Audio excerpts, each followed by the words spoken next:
Hi again, Mark here from Talkingbass. Today we're going to look at rhythm and your timing on bass. Now, every bass player knows that rhythm and timing are massively important areas of playing. If your time is bad, you're in trouble. But how do we work on our time? Well, as you can imagine, there are a whole bunch of exercises people like to present for building a keen sense of rhythmic accuracy, and most of these involve metronomes. But in this lesson, I'm not going to touch on any of that stuff. Instead, I'm going to talk about three aspects of playing that have a huge direct impact on your time and rhythmic feel, but that seem completely unrelated. If you feel like you have poor timing or you just can't seem to nail the rhythm of some riffs, you might find that it's not your sense of time that's to blame. The problem might actually be found in something a little less obvious. So, the first thing that you need for good timing is good technique. Yes, you heard right, technique. Now, on the face of it, technique seems completely unrelated to rhythm.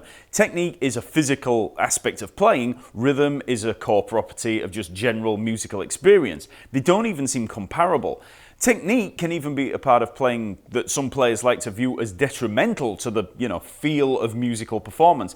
But technique is absolutely key to playing with the correct time. Now, when I talk about good technique, I'm not talking about, techniques like slapping and tapping, and I'm not talking about the ability to, play fast. I'm simply talking about the sufficient facility to play the music that you want to play.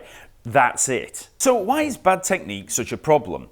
Well, the answer lies in hesitation. Let's take a simple F natural minor scale as an example. Now that scale might seem really simple, but for an absolute beginner, there are a multitude of technical hurdles to negotiate in there.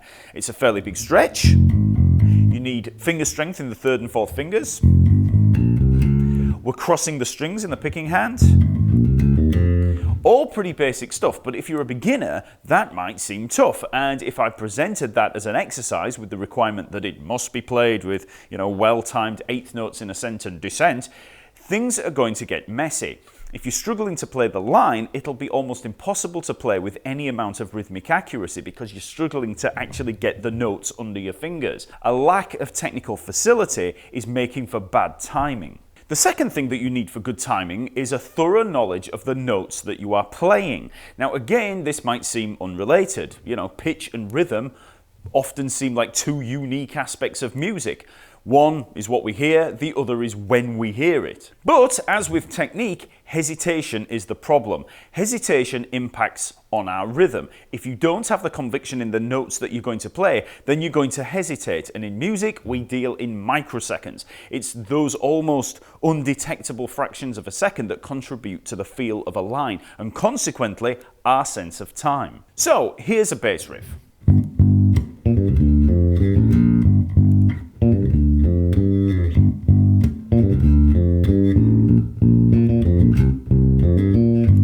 Now, if I don't learn those notes sufficiently, there's going to be uncertainty as I play it. So if I'm playing and I'm thinking, okay, was it that note there? Was it what was I supposed to go up to, the F or the G? What was it?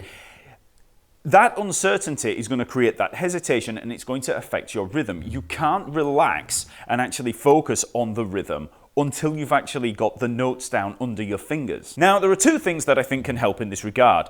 The first of which is the mantra that you'll often hear from guys like Jeff Berlin, where they say, learn very slowly and out of time. Don't worry about getting everything metronomically precise to begin with. Get the notes down first. So if I'm going to learn that riff, I'll start, I know that I've got a G, and then I've got this little drop down here. Don't worry about, getting everything like that. Just,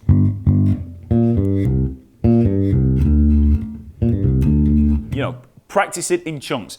Just play it very slowly and don't worry about being in time. Secondly, one thing I feel is really useful in learning musical lines and really understanding them is a great knowledge of intervals, chord tones, and scales.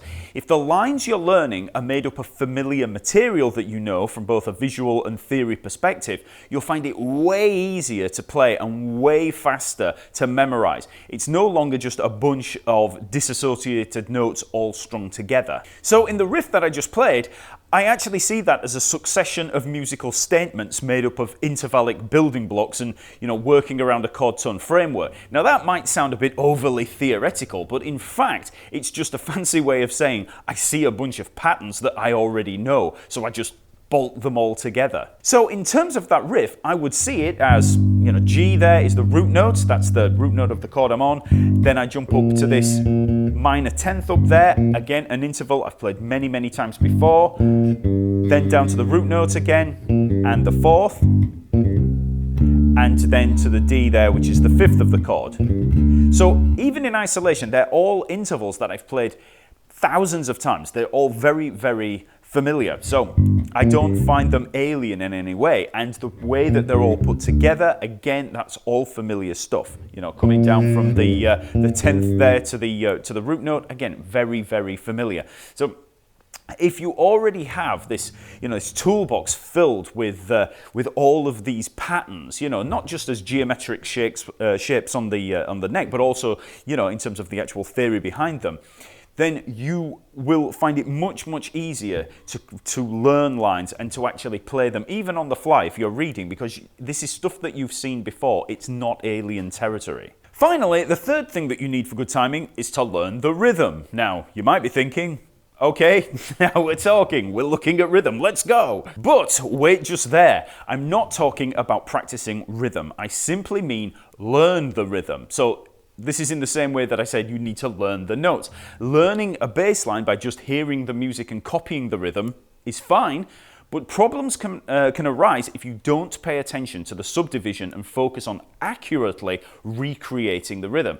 Now, if you're just letting the music wash over you and getting a vague general feel for the rhythm while, focusing all your efforts on pitch, you can find yourself making some simple mistakes. It can be very much a case of close but no cigar. So the way to overcome this problem is to have a thorough understanding of rhythm and subdivision, how to count the rhythms, how to play them, and ideally, how to read them. Learning to read music can help with understanding all the different permutations of rhythm that you're likely to encounter and will improve your ability to accurately reproduce them. If you're learning a tune by ear and can feel the subdivisions like 8th and 16th notes, you'll be able to pick out rhythms more accurately and get them right. If you're reading them, then this is even more of a concern because you have to know exactly what's written in front of you. So here's a simple bass line as an example. 3, 4.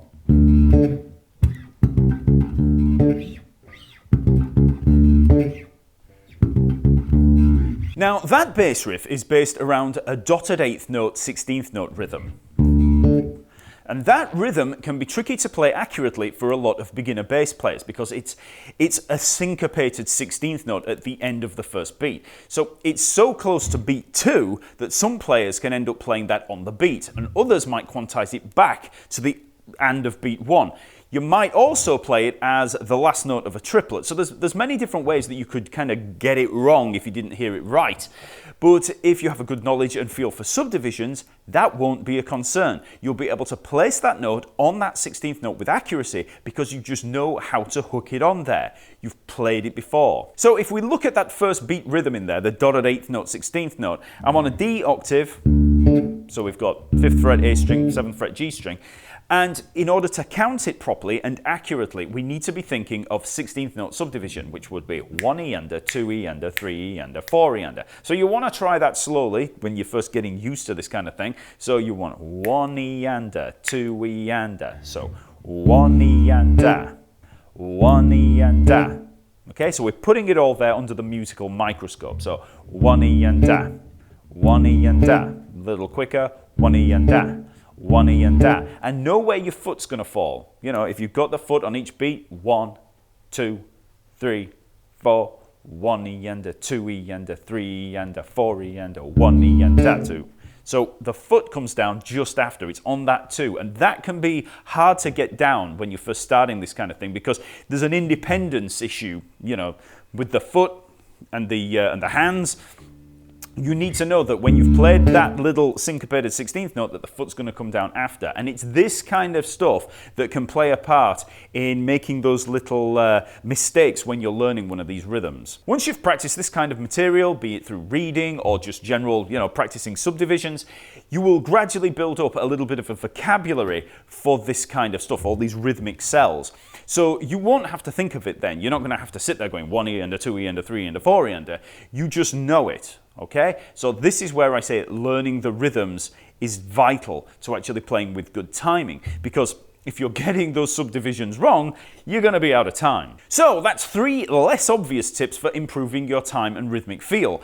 Have sufficient technique to play the line, know the notes that you need to play, and know the rhythms that you need to play. Now, I know that these things may seem really obvious, to some, but players can often feel like time and rhythm are a totally separate area of study requiring a whole bunch of, metronomic exercises, when sometimes, not always, the problems can be down to more fundamental and physical playing issues. So give me a like, comment, and hit subscribe. Remember, there are over 300 free lessons available over at the Talkingbass website. So click on the link in the info below and visit the lesson map where you'll find every video systemized and organized for ease of navigation. Okay, I'll see you next week.